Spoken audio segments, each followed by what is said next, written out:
Hello once again from Kampala in Uganda. It is great to be here with you in this new week to explore some more thoughts from the Bible. Now, I normally find myself filming these little videos on my porch here in Uganda, as you may have noticed. It's a really beautiful space, but it does have one drawback, and that's just the occasional mosquito. Now, they normally don't bother me when I'm sitting out here. In fact, if I come out with a book or some work, like generally I don't get bitten at all. But just the last couple of times when I've been out here recording videos, about halfway through, I've noticed this little itchy spot and this niggling little desire to scratch where I've been bitten. In fact, the last time, I don't know, a mosquito must have flown up my trouser leg and bitten me in two beautiful itchy spots that I had to try really, really, really hard to ignore as I continued to speak to you rather than just stopping and scratching at my leg. Little annoyances can become big distractions. And I think this is especially true if you're already under stress from something else, as we pretty much all collectively are around the world right now with this global pandemic and lockdowns and who knows what else happening in this year of 2020. Well, in the last few weeks, for me, a shop has reopened across the street from the compound that we live on, and it's not actually that close to us, but its loudspeaker points directly at our house. This usually quiet and peaceful porch had a few solid days where there was no quiet whatsoever. And I found that little annoyance starting to drive me a little bit insane. Kampala is a big, bustling, lively city that is full of people who absolutely love music. And having that general backdrop of noise has never really bothered me before.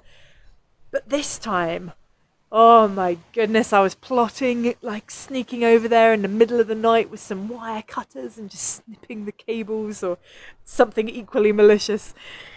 But no matter how much I told myself, it's only noise. It doesn't matter. It's only noise. It's just a little bit of music. I just could not tune it out. And I found that little annoyance was becoming a huge distraction in everything. I couldn't sit down and focus or concentrate on anything. In fact, one day I even sat down for a bit of prayer time and I'm sure I ended up almost shouting at God, like, how am I supposed to hear you over that racket? I'm pretty sure he laughed. Those little annoyances for us can mount up and seem like huge, huge things.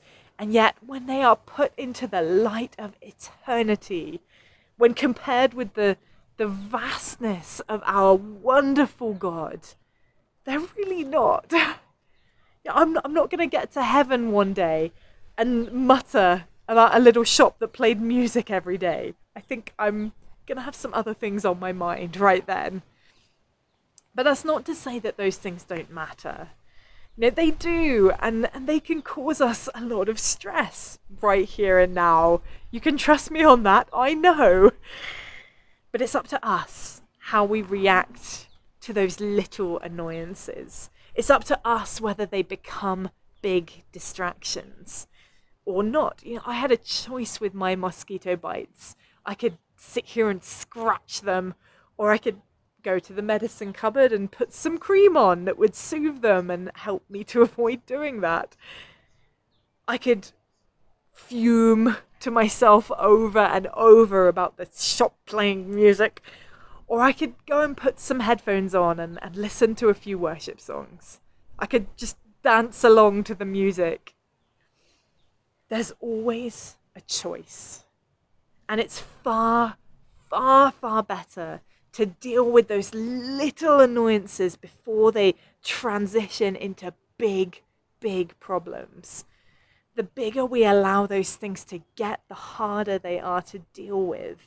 And whatever the annoyance may be, there is always rest and there is always relief to be found in God. He is so much better than any bite cream or noise cancelling headphones. Whatever situation you're facing, He is the best way through it. In Philippians chapter 2 and verse 14, there's a teeny tiny piece of advice which I think can be really helpful in light of these little annoyances. Do everything without grumbling or arguing. Do everything without complaining, some translations say. See, the more focus we give to those things, the bigger they become in our lives. And I'm not suggesting that we should just live in denial about real issues that we face, pretending that they don't exist, But we do have a tendency to start grumbling when we're annoyed, don't we? To start complaining. I'm speaking to myself here, or you can definitely ask my husband Dave how much complaining I did about the endless music and the lack of my peace and quiet.